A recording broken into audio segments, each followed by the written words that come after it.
કેમ છો વિદ્યાર્થી મિત્રો? મજામાં? ચાલો આજે આપણે આસપાસ લઈશું. ધોરણ 3 વિષય આસપાસ એટલે કે પર્યાવરણ, પાઠ 16 મારું ઘર. આપણે ક્યાં રહીએ છીએ? કોઈને ખ્યાલ છે? હા, આપણે ઘરમાં રહીએ છીએ. ઘર અલગ અલગ પ્રકારના હોય છે, જેમાં પાકું ઘર, લાકડાનું ઘર, નળિયાવાળું ઘર, બહુમાળી મકાનવાળું ઘર, આ રીતે જુદા જુદા ઘરો હોય છે. તો આ ઘરો વિશે આપણે જાણવું છે ને, તો ચાલો જોઈએ મારું ઘર. મારું નામ નસીમ છે. હું શ્રીનગરમાં રહું છું. ગઈકાલે અમારી શાળામાં ઘણી બધી પ્રવૃત્તિઓનું આયોજન હતું. તે અઠવાડિયા સુધી ચાલી. અમારી શાળામાં કેમ્પ હતો, એટલે આવું આયોજન હતું. બાળકો બીજી જગ્યાએથી પણ કેમ્પ માટે અહીંયા આવ્યા છે. બધાને રહેવા માટે મેદાનમાં તંબુ બાંધ્યા છે. અમે શાળા ખૂબ જ સુંદર રીતે શણગારી હતી. કેટલાક બાળકોએ કપડાના ટુકડામાંથી બારણાના તોરણ બનાવ્યા હતા. ઘણાએ બદામના ફોતરાઓનો ઉપયોગ કરીને સુશોભન કર્યું હતું. કેટલાકે સૂકા પાંદડા અને લાકડાના વેરનો ઉપયોગ કરી રંગોળી બનાવી હતી. આ રીતે આ સુંદર મજાનું આયોજન કર્યું હતું. જ્યારે કોઈ કેમ્પમાં જતા હોઈએ ત્યારે રહેવા માટેની ત્યાં સગવડતા મેદાનમાં હોતી નથી, ખુલ્લામાં રહેતા હોય છે. એટલે ત્યાં તંબુ તાણીને મકાન બનાવવામાં એટલે કે ઘર બનાવવામાં આવે છે. તો આ રીતે અહીંયા આ તંબુવાળું ઘરની વાત થઈ. આજે કેમ્પનો પ્રથમ દિવસ છે. અમે બધા ખૂબ ખુશ છીએ. સવારમાં અમે બધા ભેગા મળીને મેદાનમાં વર્તુળ બનાવી બેઠા હતા. દરેકે પોતાનો પરિચય આપવાનો હતો. પોતે ક્યાંથી આવ્યા અને પોતાને શું ભાવે છે તેની વાત કરવાની હતી. બધા બાળકો તેમના કુટુંબના અને ઘરના ફોટા લાવ્યા હતા. દરેક પોતાના ઘર વિશે વાત કરી. ભૂપેનના જૂથનો પહેલો વારો હતો. હવે અહીંયા ઘર વિશેની વાત કરવા માટેની વાત આવી.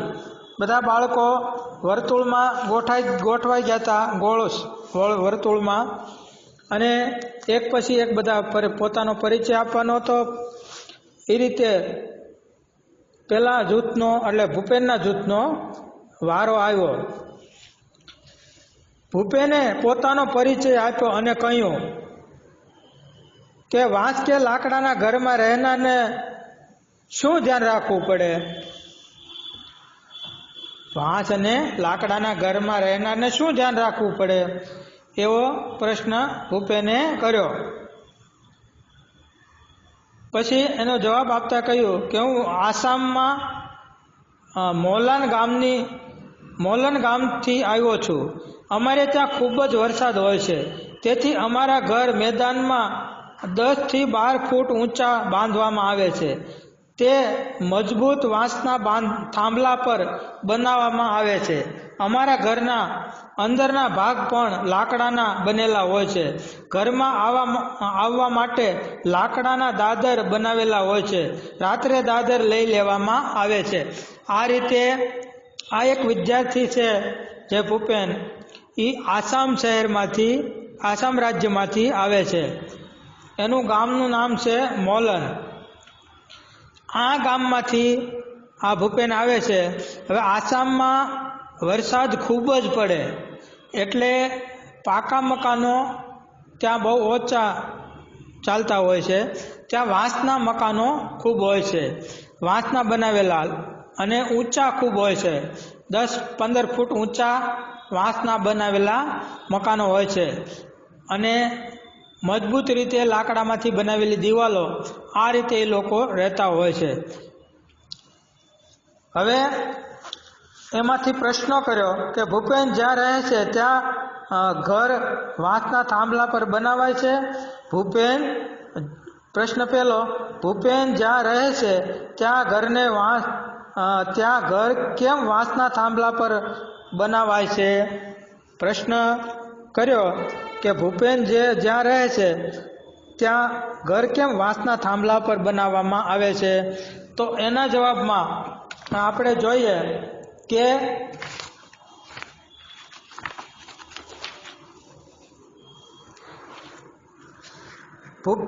જવાબમાં ભૂપેન આસામમાં રહે છે. આસામમાં ખૂબ વરસાદ પડે છે, તેથી ઘરો વાંસના થાંભલા ઉપર બાંધવામાં આવે છે, જેથી તે જમીનથી ઘણા ઊંચા રહે અને વરસાદથી બચી શકાય છે. આ રીતે એના ઘર કેમ ઊંચા હોય તેનો જવાબ આપણે જોયો.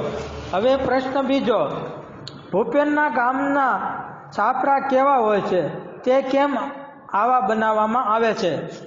ભૂપેનના ઘરના છાપરા કેવા હોય છે એવો પ્રશ્ન કર્યો. તે કેમ એવા બનાવવામાં આવે છે?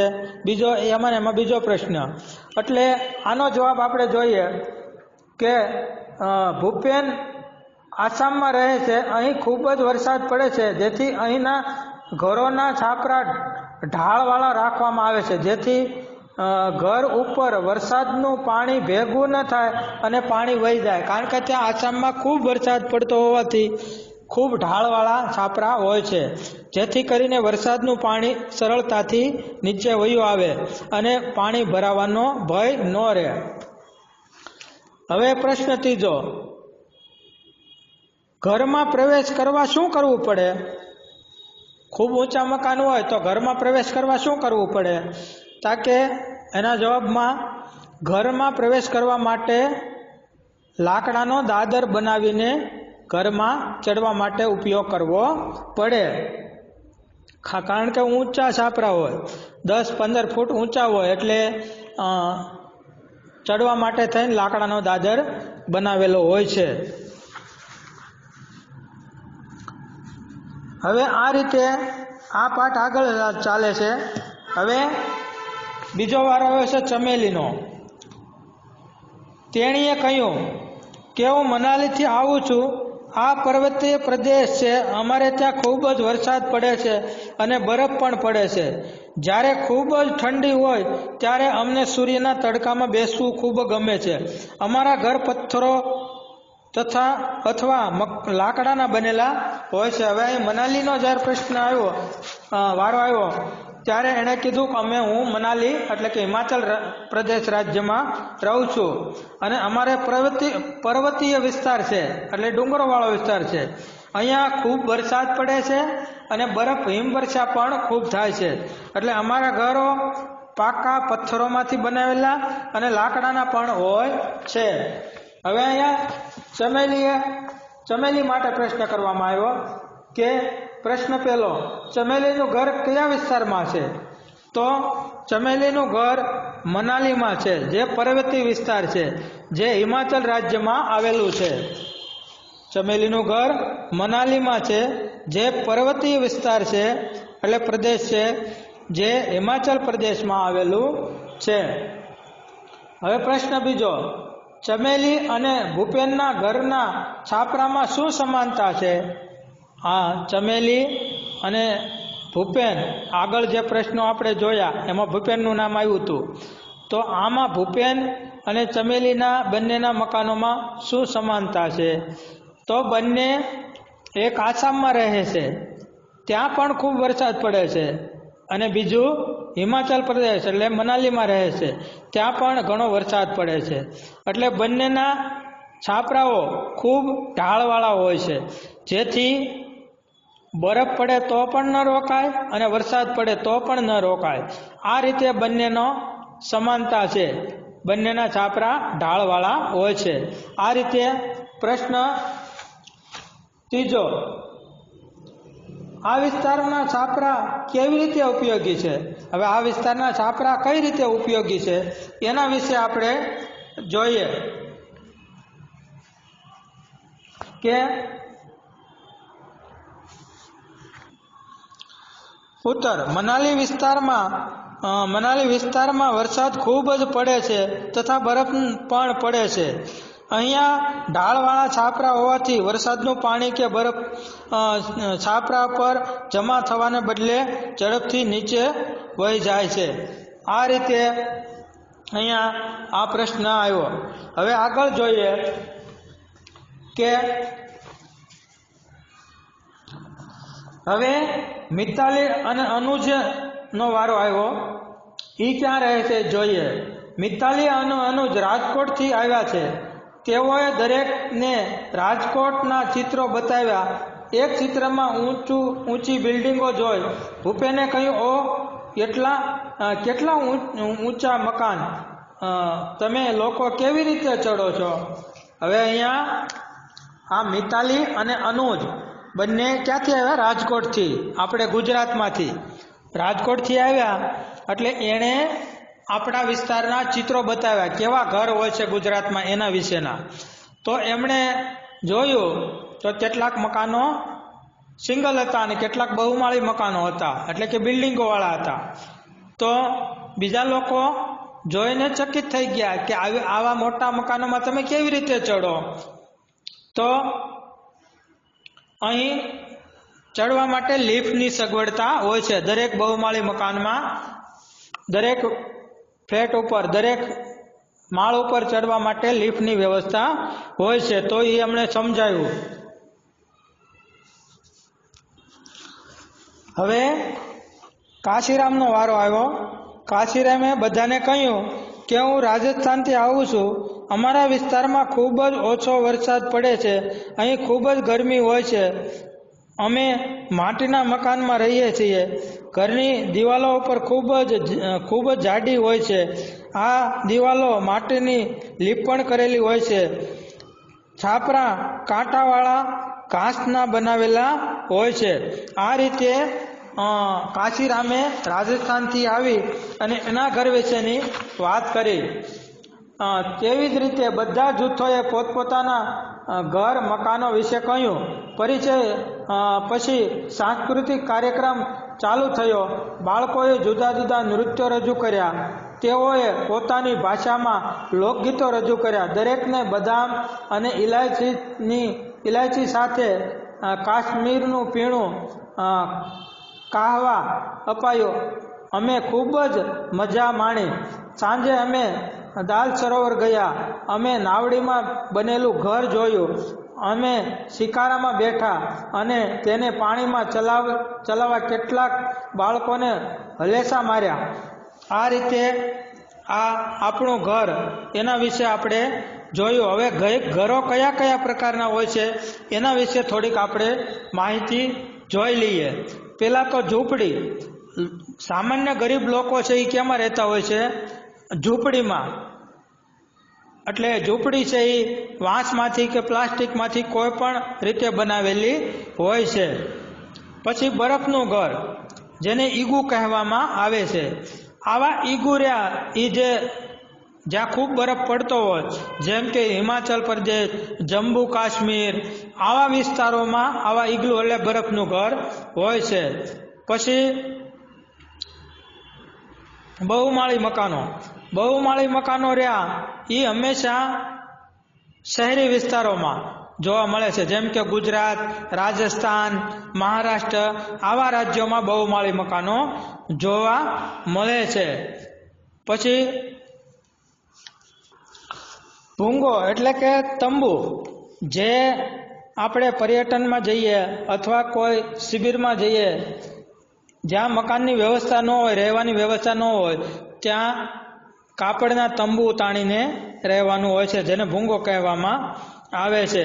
પછી હોડી ઘર એટલે હાઉસબોટ રહે એ તળાવમાં પાણીમાં રહેવા માટે થઈને હાઉસબોટ એટલે કે બોટમાં ઘર, એને હાઉસબોટ કહેવામાં આવે છે.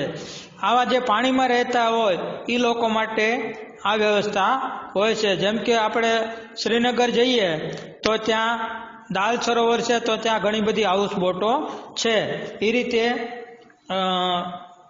પાકું મકાન છે એ દરેક જગ્યાએ આપણને જોવા મળે છે. બધા રાજ્યોમાં મોટા ભાગે શહેરી વિસ્તારોમાં જોવા મળે છે. આ રીતે આપણે આ જુદા જુદા ઘરો વિશેની માહિતી મેળવી. હવે આગળ જોઈએ, દિલ્હી વિશેની થોડીક માહિતી આપેલી છે. નવી દિલ્હી એ ભારતનું પાટનગર છે. નગરો અને ગામડાઓમાંથી લોકો અહીંયા દિલ્હી જેવા મોટા શહેરોમાં કામની શોધમાં આવે છે. આ લોકો શહેરમાં સ્થાયી થાય છે. અહીંયા ઘણા લોકો ખૂબ જ ઓછી જગ્યામાં રહે છે. ઘણા લોકો પાસે મકાન પણ હોતા નથી. તેઓ ઝૂંપડપટ્ટીમાં રહે છે. કેટલાક પાસે ઘર પણ નથી હોતું. આવા માણસો જ્યાં જગ્યા મળે ત્યાં સૂઈ જાય છે કે રોડ ઉપર, ફૂટપાથ પર, સ્ટેશન પર, ગમે એ જગ્યાએ પોતાનું ઘર સમજી અને ત્યાં આરામ કરવા માટે સૂઈ જાય છે. તો આ રીતે આ પ્રકરણ જોયું. હવે કેટલીક યાદ રાખવા જેવી બાબતોનું આપણે ધ્યાનથી જોઈ લઈએ કે કેટલીક યાદ રાખવા જેવી વસ્તુ છે એને તમારે ખાસ યાદ રાખવાની છે અને પછી પ્રશ્નો પૂછું ત્યારે એના જવાબ આપવાના છે. મારું પ્રિય ઘર, મારું ઘર, એમાં પહેલું છે યાદ રાખવા જેવું, પોતે કુટુંબ સાથે જ્યાં રહેતા હોય તે રહેણાંકને મકાન અથવા ઘર કહે છે. જે પોતે કુટુંબ સાથે જ્યાં રહેતા હોય તે ઘર અથવા રહેણાંકને મકાન અથવા ઘર કહે છે. 2. રહેણાંક આપણને ગરમી, ઠંડી અને વરસાદથી રક્ષણ આપે છે. મકાન આપણને, રહેણાંક આપણને શું આપે છે?